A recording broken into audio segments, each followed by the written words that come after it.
नमस्कार दोस्तों, आपका स्वागत है। एरिक मेडहस नाम का लड़का दोस्तों जिसने सुसाइड किया था और उसके जाने के बाद उसकी जो माँ थी दोस्तों, उसने एक ऑटोमेटिक राइटर से संपर्क किया और उसके बाद उन दोनों ने दोस्तों उसके आत्मा को जो भी सवाल पूछे एरिक के, उसके बारे में उन्होंने एक किताब लिखी है जिसका नाम है माई सन एंड आफ्टर लाइफ। इसमें एरिक के माँ ने उसको बहुत सारे महत्वपूर्ण सवाल पूछे हैं और एरिक ने बहुत ही अच्छे से उसको जवाब दिए है। उसमें के महत्वपूर्ण बातों को दोस्तों हम एक एक भाग में ऐसे देख रहे हैं। तो अब तक आपने इसके पुराने भाग नहीं देखे होंगे तो आप ज़रूर देखना, उससे आपको बहुत ज़्यादा ज्ञान मिलेगा मृत्यु के परे दुनिया को लेकर और आत्मलोक को लेकर।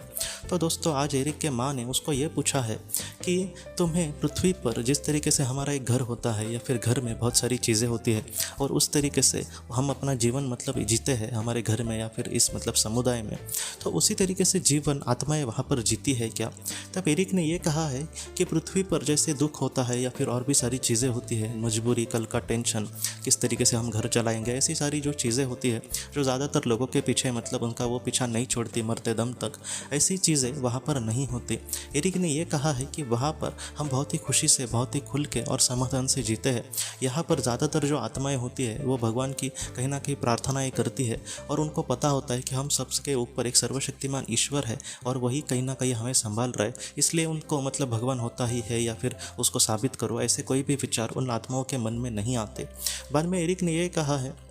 कि इस दुनिया में वहाँ पर बहुत ही सारी चीज़ें होती है, जैसे हम पृथ्वी पर हमें कुछ चीज़ों की समझो आदत लगी, जैसे हम घर पे है तो एक फ़ैन की आदत या फिर छोटी छोटी चीज़ें मैं आपको कह रहा हूँ। तो इस तरीके से जो चीज़ें होती है वह आत्मलोक में हम बहुत ही अच्छे से वहाँ पर ऊर्जा से प्रकट कर सकते हैं। एरिक ने उसका एक दोस्त है वहाँ पर आत्मलोक में, उसके बारे में ये कहा कि वो जो दोस्त था उसने सुंदर ऐसा पृथ्वी के जैसे ही वहाँ पर ऊर्जा से एक इमेजिनेशन से घर बनाया और उसने उसका जो कमरा है दोस्तों उस घर का, वो भी इस तरीके से सजाया है जैसे पृथ्वी पर उसका कमरा था। पृथ्वी पर जिस तरीके से उसने बातें रखी थी, कोई चीज़ छोटी मोटी वगैरह,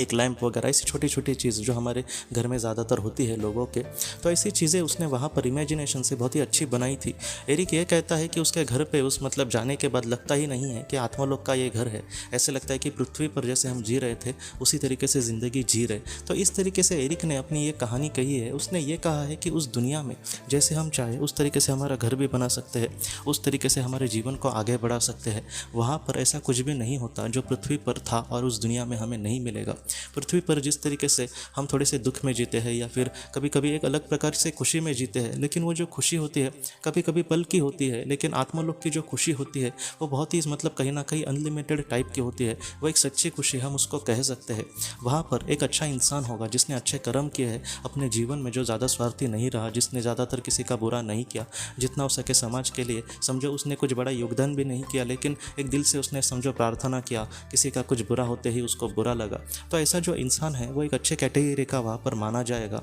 और उस इंसान को वहाँ पर उस दुनिया में बहुत ही खुशी से ईश्वर रखेंगे और उसकी जो मार्गदर्शक आत्मा होगी या फिर उच्च भली आत्माएं जो होंगी वो उसको उचित प्रकार से धीरे धीरे बीच बीच में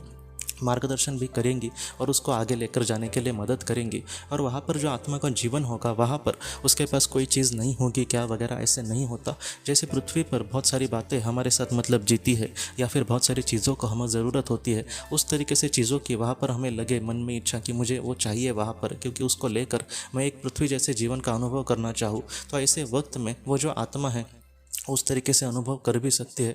और एरिक ने दोस्तों इसके बाद ये भी कहा है कि जैसे समुद्र के किनारे बैठकर आत्मा इंसान को आनंदित होता है या फिर जो अनुभव मिलता है, वैसा भी आत्मा को उस तरीके से अनुभव वहाँ पर मिलता है। वो इमेजिनेशन से उस तरीके से भी चीज़ों को देख सकता है या फिर वहाँ पर समझो समुद्र के किनारे बैठा है तो उसके करीबी आत्माओं को भी वो वहाँ पर घूमने के लिए या फिर उनके साथ बात करने के लिए एक अच्छे माहौल में वो वहाँ पर बुला सकता है। ये भी उस आत्मा के लिए संभव होता है। और अगर माइकल न्यूटन जी की बात करें दोस्तों, तो एक केसेस में उनको ये बात पता चली थी कि एक आत्मा ने ये भी कहा था कि वो जो आत्मा थी उसको अगर कभी लगा कि वो पृथ्वी पर आकर समंदर के किनारे बैठे, तो ऐसे वक्त में वो आत्मलोक से पृथ्वी पर भी उसका एक हिस्सा आता था और वो समंदर के किनारे बैठकर उसका एक लुफ्त लेती थी, उसका मज़ा लेती थी। हम समझ सकते हैं कि एक इमेजिनेशन से उस तरीके से उस दुनिया में भी वो आत्मा ऐसी चीज़ें बना सकती है, उसमें जी सकती है और उसके साथ साथ अगर उसकी इच्छा हो तो कुछ वक्त के लिए वो पृथ्वी पर भी आकर इन सारी चीज़ों का मज़ा ले सकती है या फिर उस तरीके से अनुभव ले सकती है दोस्तों। तो इसके अगले भाग में एरिक के माँ ने उसको जो भी और भी महत्वपूर्ण सवाल पूछे, इसको हम मतलब गौर से देखने की कोशिश करेंगे दोस्तों। तो दोस्तों हम अपने अगली वीडियो में मिलते हैं, तब तक आप अपने परिवार का ख्याल रखना। आपका बहुत बहुत धन्यवाद।